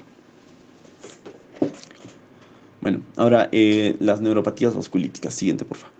Vamos a ver que estas neuropatías vasculíticas básicamente es la isquemia o el infarto de uno más nervios periféricos debido a la vasculitis, ¿no? Que bueno, se va a destruir el vaso sanguíneo y va a destruir también el nervio en la parte del vasa vasorum. La implicación del nervio periférico va a ocurrir hasta en el 30% de las vasculitis sistémicas y de todos los casos de neuropatía vasculítica. Aproximadamente el 30% no tienen la implicación de otros órganos, ¿no? La neuropatía vasculítica no sistémica, perdón. En la etiología vamos a ver que la neuropatía vasculítica sistémica, de la NBS, las vasculitis muy comúnmente asociadas con la neuropatía vasculítica son aquellas que van a afectar a los vasos de pequeño y mediano tamaño. Los vasos vasorum contienen vasos que oscilan entre los 50 a 400 micrómetros de diámetro. La neuropatía vasculítica sistémica primaria ocurre principalmente en el contexto de un trastorno con manifestaciones vasculíticas. Por ejemplo, el síndrome de Churg-Strauss, que la neuropatía es común y ocurre en el 65-80% de los casos. La poliangitis microscópica, que va a ocurrir en más del 50% de los casos. La poliarteritis nodosa, hasta el 75% de los pacientes. La granulomatosis de Wegener, que va a ser de 14 a 40% de los pacientes. Y la neuropatía vasculítica sistémica secundaria va a ocurrir en un contexto de un trastorno con manifestaciones no vasculíticas, tales como el lupus eritematoso sistémico, la artritis reumatoide, el síndrome de Sjögren. La neuropatía vasculítica es infrecuente en el LES y en las artritis reumatoideas, pero la recurrencia es relativamente común en el síndrome de Sjögren, básicamente por su carácter autoinmune, ¿no? De las vasculitis. Y bueno, en otras neuropatías vasculíticas vamos a ver la neuropatía vasculítica no sistémica, la hipersensibilidad y los síndromes vasculíticos, la neuropatía vasculítica paraplásica con una malignidad previa. La fisiopatología vamos a ver que es un proceso inflamatorio con eventos desencadenantes. La expresión y la función va a alterar las moléculas de adhesión del leucocito, así como la actividad de las células endoteliales por la inflamación, que bueno, van a generar este papel importante en la patogénesis, ¿no? Va a ser inducida también por fármacos relacionados muy probablemente con la leucocitoclástica mediada por el complemento. Y bueno, las características clínicas, vamos a ver que la monoterapia múltiple es la presentación clásica de la implicación del nervio periférico. Y vamos a ver que los síntomas se van a presentar en múltiples distribuciones de los nervios individuales. El primer síntoma va a constituir de inicio súbito, con un dolor pulsátil, severo, localizado, en la región del infarto nervioso agudo, que ocurre generalmente en la parte superior del vaso o el músculo, debido a las áreas marginales, ¿no? del vasa vasorum, del nervio del vasa vasorum. Y la ausencia del dolor va a ser generalmente rara y, bueno, debe levantar la sospecha de un diagnóstico alternativo. El dolor va a ser seguido por anormalidades sensoriales o debilidad de la distribución de los nervios afectados, ¿no? Por la destrucción de estos mismos. Los signos y síntomas, vamos a ver que la pérdida de peso, el malestar, fiebre, escalofríos, sudoración nocturna, algunos signos de otras disfunciones de órganos terminales como la piel, pulmón, intestino, riñón, articulaciones, sistema nervioso central. El síndrome de Chuvre-Strauss se va a presentar generalmente también con asma, infiltrado pulmonar, fiebre, eosinofilia. Eh, Sin embargo, va a haber una presentación inicial de la neuropatía vasculítica que va a ocurrir en el más del 20% de los casos. Y bueno, los patrones de implicación nerviosa en las poliarteritis nodosa, en la mononeuropatía múltiple, las neuropatías craneales, la implicación del sistema nervioso central va a ocurrir más o menos en el 2% de los pacientes, y la neuropatía se va a asociar comúnmente a la hepatitis B, que va a presagiar un curso más agresivo de estas enfermedades. En la granulomatosis de Wegener es una vasculitis necrotizante del tracto respiratorio de los riñones. Bueno, y la erupción cutánea de máculas eritematosas o pápulas purpúricas se va a asociar a la creoglobulinemia. Y bueno, la monoterapia múltiple siempre nos hace pensar, la mononeuropatía múltiple siempre nos va a hacer pensar en una vasculitis. Siguiente, por favor. Luego vamos a ver los diagnósticos diferenciales, ¿no? Los parecidos, que van a ser las neuropatías por compresión o por atrapamiento. El bloqueo de la conducción en la neuropatía vasculítica no va a estar localizado en los sitios comunes de compresión. La neuropatía motora multifocal generalmente no es dolorosa. La infiltración maligna de los nervios individuales, la radiculoplexopatía lumbosacra diabética puede presentarse con características clínicas bastante similares. En el diagnóstico vamos a ver que el SN va a ser, como en la mayor parte de estas como la mayor parte de estas afecciones, va a ser importante. Las respuestas sensoriales y motoras van a estar ausentes en este caso y tienen amplitudes reducidas. Va a ser degeneración axonal. Entonces, el patrón de implicación nerviosa a menudo va a ser multifocal y asimétrico. Entonces, no va a ser dependiente de la longitud. La característica de desmielinización generalmente no va a estar presente. Sin embargo, los bloqueos de esta conducción no son en los sitios comunes de la compresión y pueden ser identificados si los CCN se realizan dentro de algunos días después del infarto nervioso y antes de la degeneración waleriana, ¿no? Este fenómeno se va a ver marcado en el bloqueo de la pseudoconducción debido a la desaparición del bloqueo de las conducciones en los estudios de seguimiento realizados después de una semana aproximadamente o más. Y bueno, tienen amplitudes reducidas debido a la pérdida de la acción, ¿no? Se están necrotizando, básicamente. Y bueno, la biopsia del nervio para la radiculopatía neuropatía vasculítica es una indicación importante para ver, ¿no? La necrosis, la sangre y el SR. No son tan útiles con la excepción de descartar algunas otras causas de esta degeneración del nervio, eh, por infección, inflamaciones, algún carcinoma rosa, ¿no? Y bueno, el tratamiento del NBS, de la neuropatía vasculítica sistémica, eh, no hay ensayos, bueno, controlados, ¿no? Para esta afección, pero los regímenes de tratamiento derivan de algunos estudios en pacientes con vasculitis sistémica sin neuropatía.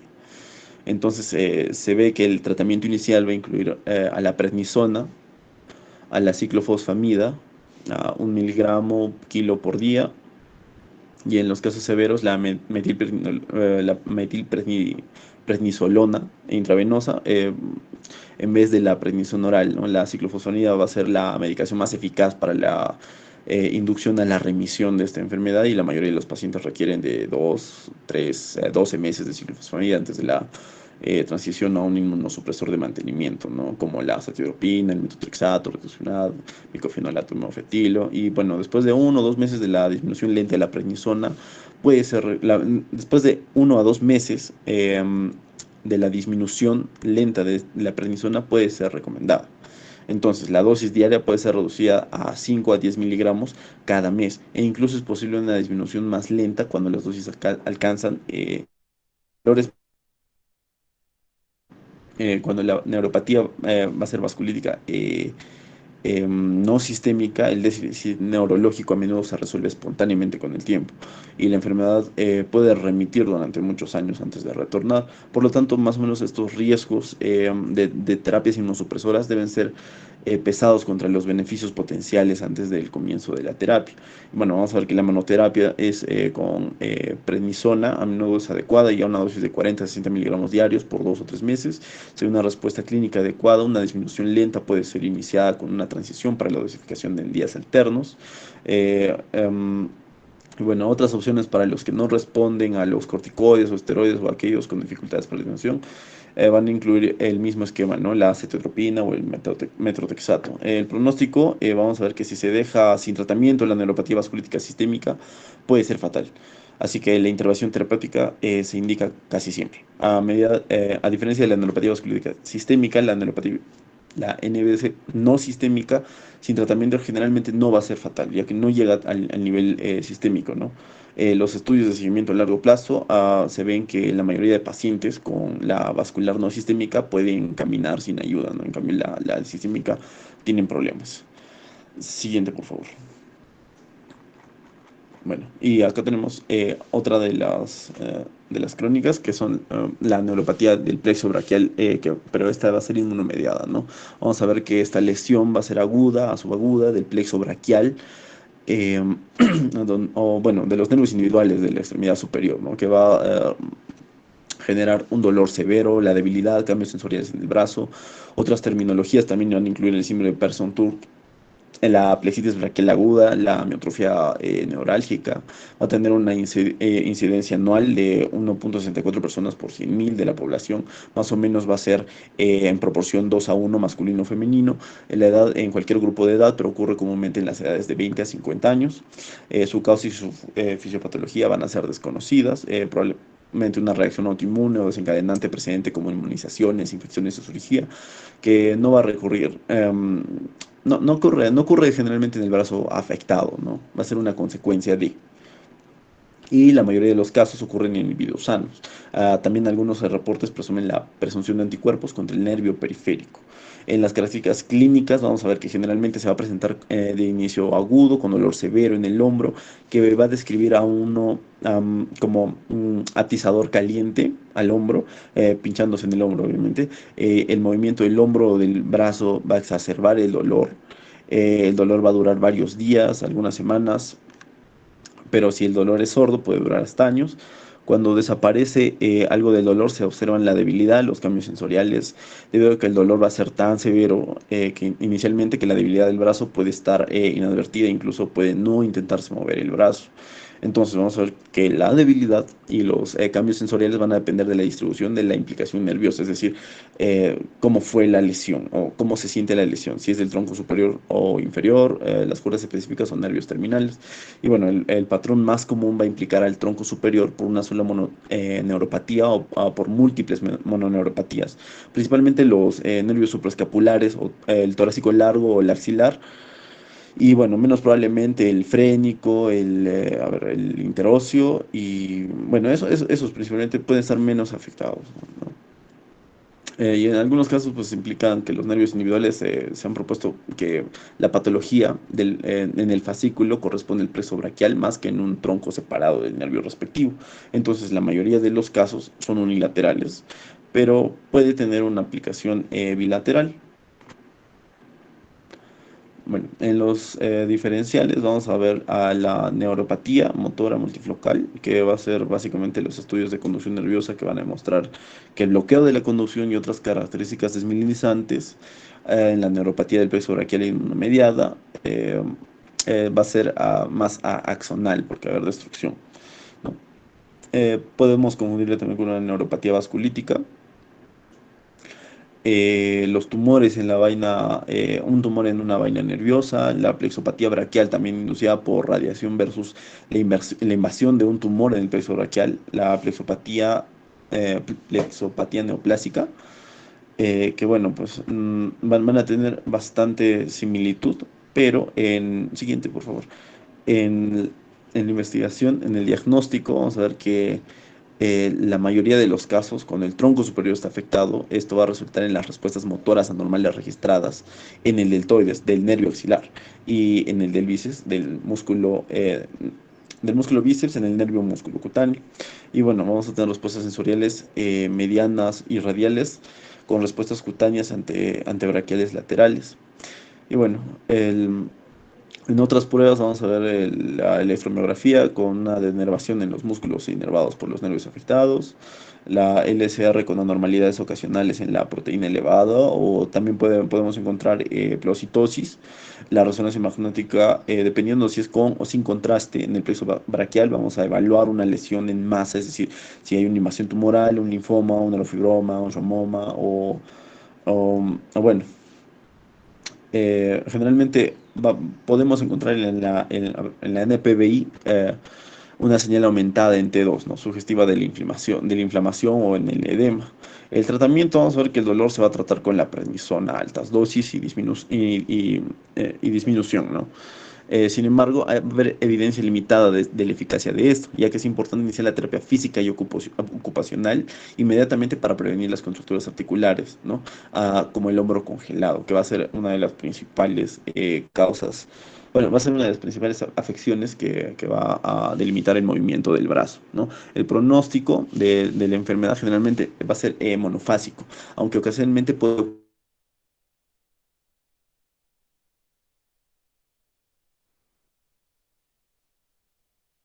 el 75% en el segundo año y el 89% en el tercer año. Y bueno, eso es.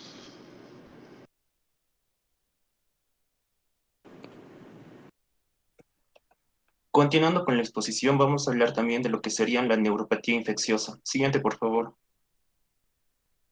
Comenzando hablaremos de la lepra, ¿no? Que tiene tres puntos principales, que va a ser la principal causa de neuropatía periférica en todo el mundo y del 15 al 20% de los individuos afectados van a desarrollar lo que es una neuropatía y va a ser más prevalente en lo que sería el suroeste de Asia y en áreas tropicales. Siguiente, por favor. Como bien sabemos, ¿no? La Mycobacterium leprae se va a reproducir mejor en temperaturas frías, lo cual va a explicar su atracción por las áreas más frías del cuerpo y probablemente se va a diseminar por la vía respiratoria. Las características clínicas va a afectar principalmente a lo que sería la piel y los nervios. Lo que sería la piel ya, vamos a ver lo que serían, ¿no? Los distintos tipos, que sería la lepra tuberculoide, la lepra lepromatosa y la lepra limítrofe, que sería la combinación de las dos. Em, Va a ser de buen pronóstico y de pronóstico pobre respectivamente y cada una va a tener lesiones cutáneas diferentes. Siguiente, por favor. Pero en lo que sí nos vamos a concentrar va a ser en la neuropatía de lo que sería la lepra en sí. La mononeuropatía puede ocurrir, ¿no? Si un tronco nervioso particular pasa a través de lo que sería un área de inflamación que puede tener la lepra. Así que los nervios implicados con frecuencia van a incluir lo que sería el nervio cubital en el codo, el nervio mediano en el antebrazo y el nervio peroneo en la cabeza fibular y también los nervios faciales. La ampliación dolorosa en uno o más nervios periféricos desde su curso superficial se pueden ver y también vamos a ver lo que serían áreas hipopigmentadas de la piel que pueden estar presentes, pero pueden ser difíciles de detectar en los pacientes caucásicos o de raza blanca, ¿no? Por último, también vamos a ver que la pérdida de la sensación dolorosa y la anidrosis en las áreas afectadas de la piel, y también puede haber ulceraciones sin dolor de los dedos de las manos y de los pies y que pueden estar presentes. Siguiente, por favor. Para lo que sería el diagnóstico se va a basar mayormente en lo que sería la neuropatía y en los nervios más afectados, que serían el nervio cubital en el codo y el nervio mediano en el antebrazo distal. También va a ser identificando al organismo ácido resistente, ¿no? En una biopsia de piel en las áreas afectadas. Incluso también podríamos hacer lo que es una biopsia del nervio sensorial y puede ser informativa, ¿no? La biopsia de piel que puede ser indeterminada. Para lo que sería el diagnóstico diferencial, vamos a hacerlo con lo que serían las formas hipertróficas de neuropatías hereditarias, la neurofibromatosis, la deficiencia de ácido fitánico, la enfermedad de Repsum y la amiloidosis. Siguiente, por favor. Para lo que sería el tratamiento, vamos a dividirlo en un paciente multivacilar y un paucivacilar. El multivacilar va a ser la enfermedad infiltrativa con muchos bacilos en la biopsia, dándole una rifampicina de 600 miligramos y la clotazimina de 300 miligramos mensual, o la dapsona de 100 miligramos y la clofazimina de 50 miligramos en meses, ¿no? El paucivacilar ya va a ser los pocos bacilos en la biopsia, dando 600 miligramos de rifampicina mensual, en la dapsona de 100 miligramos diarios por 6 meses, una sola lesión posivacilar, una única dosis de rifampicina de 600 miligramos, o la ofloxacina de 400 miligramos y la minoxidilina de 100 miligramos. Siguiente, por favor. Pasando a la siguiente enfermedad, va a ser la enfermedad de Lyme, que como bien sabemos va a ser causada por la espiroqueta de Borrelia burgdorferi y transmitida, ¿no? Por el Ixodes damini como vector primario, es decir, la garrapata, que debe estar unida aproximadamente de 12 a 24 horas para transferir la espiroqueta al huésped humano. Siguiente, por favor. En sí, esta espiroqueta va a tener órganos blancos, ¿no? Como lo que sería el pie, el corazón, el sistema nervioso y las articulaciones. Así, la lesión del nervio periférico puede deberse a una respuesta inmunológica indirecta a un tipo de vasculopatia. Para lo que serían las características clínicas, principalmente podemos dividirlo en lo que sería una infección temprana, diseminada y tardía.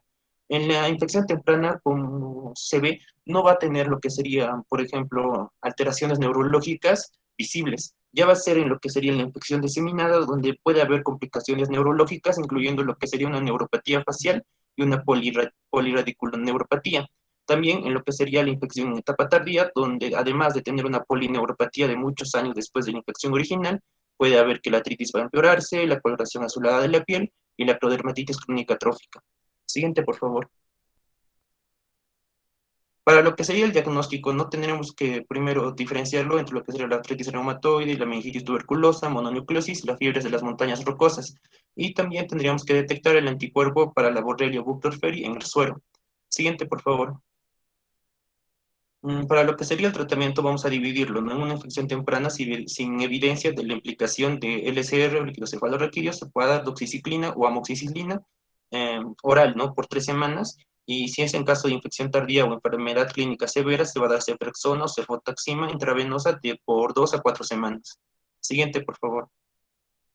La siguiente enfermedad va a ser la difteria, que va a ser causada por el Corynebacterium diphtheriae, y esta enfermedad no ha sido erradicada en la mayoría de los países desarrollados con los programas de inmunización infantil, pero se va a ver mayormente en los que son países no subdesarrollados o en vías de crecimiento. Los adultos que fueron inmunizados previamente en la niñez y ahora han perdido la protección inmune también van a estar en riesgo durante las epidemias, y el 20% de estos pacientes infectados van a desarrollar lo que sería una polineuropatía. Siguiente, por favor. Al inhalar o penetración, ¿no? A través de la piel de esta bacteria, va a causar lo que es una polineuropatía, ¿no? Causada por la toxina que va a interrumpir la producción de la mielina de las células de Schwann, y así los efectos clínicos de la desmielinización no ocurren hasta lo que sería el reciclaje celular, y la muclina no puede ser producida. Así ya se van a ver lo que serían las características clínicas, ¿no? Principalmente con síntomas similares a los de la gripe, como lo que sería la fatiga, cefaleas, mialgias y fiebre, y en el primer mes el desarrollo de la visión borrosa ocurre por lo que sería la falla en la acomodación El debiofrénico también puede estar implicado, causando lo que sería el estrés respiratorio. Para verlo, también se va a ver lo que sería, ¿no?, la polineuropatía, que puede desarrollarse durante los próximos 2 a 3 meses, manifestándose principalmente como lo que serían entumecimientos progresivos, parestesias y debilidad de los brazos y de las piernas. También la debilidad puede progresar a lo que sería una incapacidad para la deambulación en el curso de semanas. Siguiente, por favor. Se va a evidenciar para lo que sería el diagnóstico una polineuropatía desmielinizante, ¿no? Inicialmente las latencias distales y las respuestas prolongadas van a aumentar y los PANS van a ser normales. Mientras progresa la debilidad, el lentecimiento de la velocidad de conducción empeora y la amplitud de los PANS disminuye. También en lo que sería el LCR vamos a ver lo que sería la proteína elevada con o sin pleocitosis linfocítica, y el diagnóstico va a establecerse mediante el cultivo de las bacterias en el hisopado de la garganta o mediante los títulos elevados de anticuerpos de difteria sérica. Para lo que sería el diagnóstico diferencial debemos distinguirlo entre lo que sería el síndrome de Guillain-Barré. En el siguiente, por favor. Ya para lo que sería el tratamiento, la antitoxina se debe administrar en lo que sería el plazo de 48 horas de inicio de los síntomas, y el tratamiento más allá de las 48 horas no va a afectar a lo que sería el desarrollo de la polineuropatía ni previene la muerte. Siguiente, por favor.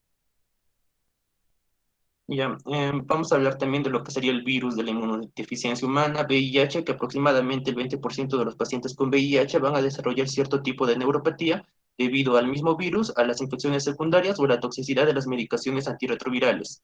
La fisiopatología va a ser desconocida, pero no parece deberse a la infección de los nervios, y las neuropatías no pueden ser inmunomediadas y ser causadas por la liberación de las citocinas en sí en el paciente. Siguiente, por favor. Con una causa desconocida, las características clínicas van a incluir lo que serían una polineuropatía simétrica distal, la PDIA o la PDIC, que ya hemos hablado de esto, ¿no? Que sería la polineuropatía desmielinizante inflamatoria aguda o crónica, la mononeuropatía múltiple, la neuronopatía motora, la ganglionopatía sensorial, siendo la PCD el tipo más común de la neuropatía asociada al VIH, y también se va a encontrar en lo que serían los pacientes con SIDA. Como ya hemos visto, ¿no?, la polineuropatía desmielinizante inflamatoria aguda va a ocurrir generalmente en el momento de cero conversión y mostrando lo que sería debilidad progresiva, desarrollándose a veces lo que sería una insuficiencia respiratoria. En cambio, la polineuropatía desmielinizante inflamatoria crónica, como ya hemos hablado, en sí, en lo que sería el VIH, puede ocurrir en cualquier momento, puede seguir un curso progresivo de recaída. La mononeuropatía múltiple debido a la vasculitis es rara en el VIH, las presentaciones de la neuronopatía motora han sido similares a la de las esclerosis lateral primaria, esclerosis lateral amiotrófica, la diplegia bibraquial, y responde también a lo que sería la terapia antirretroviral. La ganglionopatía sensorial resulta en anormalidades de todas las modalidades sensoriales y en ataxia de la marcha. Siguiente, por favor. Para lo que sería el diagnóstico, mayoritariamente, como les dije, va a verse lo que sería una polineuropatía desmielinizante inflamatoria crónica. Así que, por lo tanto, vamos a hacer el diagnóstico en sí de la enfermedad que ya hemos hablado, que mi compañero anteriormente ha hablado. Después podemos saber lo que serían los conteos de los linfocitos CD4 y la carga viral sérica. También está indicado lo que sería la biopsia del nervio. Si se indica, no si es probable si hay una vasculitis, un proceso infiltrativo del nervio. Y también un IRM de la columna lumbar con ese inconstante para evaluar lo que sería el realce de las raíces nerviosas. Para lo que es el diagnóstico diferencial, sí, vamos a ver cada diagnóstico diferencial para cada presentación, ¿no? Así, la mononeuropatía múltiple considera la coinfección de la hepatitis C o el citomegalovirus. Lo que sería la poliradiculopatía progresiva debido a la caudequina infectada por el mismo virus, la neurosífilis, meningitis linfomatosa, ganglionopatía sensorial, el síndrome de Sjögren y paraneoplásicos. Siguiente, por favor. Para lo que es el tratamiento, la iniciación de la terapia antirretroviral altamente activa es necesaria para suprimir lo que sería la replicación viral, pero la neuropatía asociada generalmente no responde a este tratamiento. Así que la neuropatía, en particular lo que es la PCD, ha tenido un efecto secundario incapacitante de los antirretrovirales dideoxinucleótidos que se dan, ¿no?, en lo que sería el tratamiento del VIH, de los cuales se va a sospechar que van a causar en sí la neuropatía a través de la toxicidad directa en la replicación del ADN mitocondrial. Así que se deben administrar medicaciones para lo que es el dolor neuropático. Los tratamientos para el PDA, PDC, ya lo hemos visto, ¿no? También lo que serían los posibles cuadros o que puede presentar el paciente, ¿no?, como lo que sería una mononeuropatía múltiple o una ganglionopatía sensorial. siendo similares, por ejemplo, lo que es la población VIH negativo, y la infección por citomegalovirus se va a usar lo que es un vanciclovir y un foscarnet. Siguiente, por favor. Ya, vamos a hablar también de lo que sería otro tema, que es la neuropatía motora sensorial y hereditaria, o más conocido como la enfermedad de Charcot-Marie-Tooth, que va a comprender, ¿no?, un grupo heterogéneo de neuropatías que van a afectar principalmente lo que es el sistema nervioso periférico, van a ser hereditarias, no inflamatorias, y también se le puede llamar como atrofia muscular peroneal, neuropatía motora y sensorial hereditaria. Suele comenzar de los 10 a 20 años de edad, pero a veces comienza más tarde, hasta los 60 años de edad en sí. Ahora, siendo la enfermedad de Charcot-Marie-Tooth el tipo más común, ¿no?, de neuropatía hereditaria. Siguiente, por favor. Como es un grupo grande de enfermedades, de una enfermedad hereditaria, va a tener una clasificación dependiendo qué gen está dañado.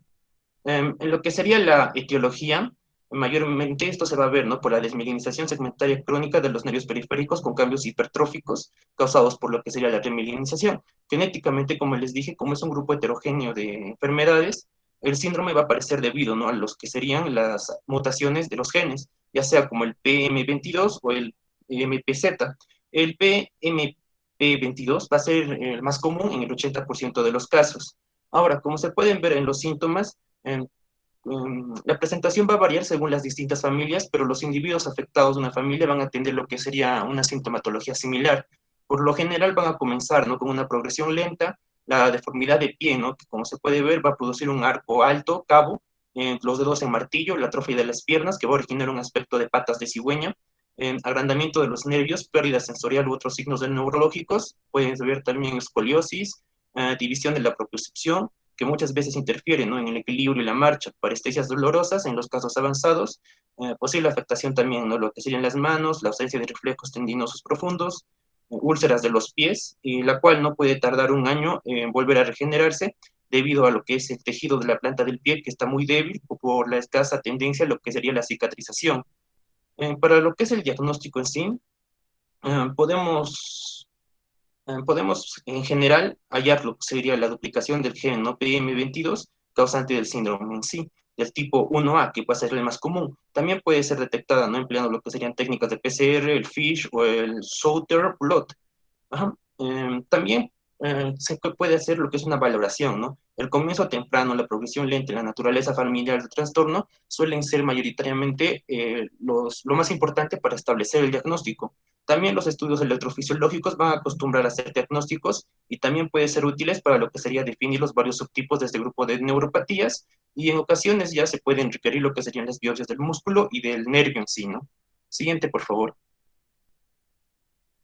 Para lo que es el tratamiento podemos hablar de a corto plazo y a largo plazo. Un corto plazo, por ejemplo, podría ser lo que es el asesoramiento genético, la fisioterapia de apoyo, la terapia laboral y la prevención de las lesiones, ¿no?, en los miembros con sensibilidad disminuida y empleo de órtesis, como se dice ahí, de tobillo-pie por el pie caído que puede presentar. El dolor neuropático puede ser severo, ¿no? Y por lo general se trata médicamente. Las deformidades severas también del pie pueden ser evaluadas por lo que sería la cirugía ortopédica para un potencial intervención. A largo plazo va a ser, ¿no?, esto de la cirugía, ya que puede mejorar la estabilidad y restaura el pie plantigrado. Siguiente, por favor. Por último, en este grupo de enfermedades también vamos a hablar de lo que serían las neuropatías periféricas hereditarias sindrómicas, que ya mayoritariamente no van a ser enfermedades que por una y otra causa, como causa secundaria, van a causar lo que serían neuropatías. Siguiente, por favor. Ya. Como principal enfermedad, o por así decirlo, va a ser la enfermedad de Repson, que va a ser la mutación, ¿no?, en el gen del pinatoil-CoA alfa hidroxilasa en el cromosoma 10, que mayoritariamente se va a considerar o se va a ver lo que es una retinitis pigmentosa por ceguera nocturna, que en el sistema, que es el síntoma que, ¿no?, que presenta, la neuropatía periférica, la que va a causar atrofia muscular, debilidad en las piernas distales y caída de los pies, y la ataxia cerebelosa. También puede ocasionar lo que serían problemas cardíacos. Para lo que es el diagnóstico, vamos a ver lo que es el enlentecimiento de leve a marcado de la velocidad de conducción, las amplitudes de los PAM van a ser normales o estar reducidas, también va a estar los niveles elevados de ácido fitánico sérico y proteína elevada en el LCR. Para lo que es el tratamiento, va a ser considerable según los síntomas, y la siguiente enfermedad va a ser lo que sería la enfermedad de Fabry. Esta enfermedad va a ser ya por la mutación en el gen alfa-galactosidasa, que mayoritariamente se va a ver lo que serían angioqueratomas, generalmente localizados alrededor del ombligo, del escroto y de la región inguinal. También lo que serían las angioctasias. Y en mujeres ya se va a ver lo que sería una neuropatía leve. El diagnóstico van a ser generalmente normales, ¿no? Lo que serían esas pruebas. También la prueba sensorial cuantitativa inicial, deterioro de la percepción de la temperatura. Y también la actividad disminuida de la alfa-galactosidasa. Como tratamiento se le va a dar lo que es una terapia de reemplazo de la enzima de la alfa-galactosidasa beta. Siguiente, por favor. Las dos siguientes enfermedades, bueno, la primera va a ser la porfiria, ¿no? Que va a ser autosómica dominante con grados variables de expresión. Mayoritariamente va a consistir lo que es un dolor abdominal agudo, seguido por lo que es agitación, alucinaciones, convulsiones, y de 2 a 3 días más tarde puede haber lo que es una neuropatía motora subaguda. Para lo que es el diagnóstico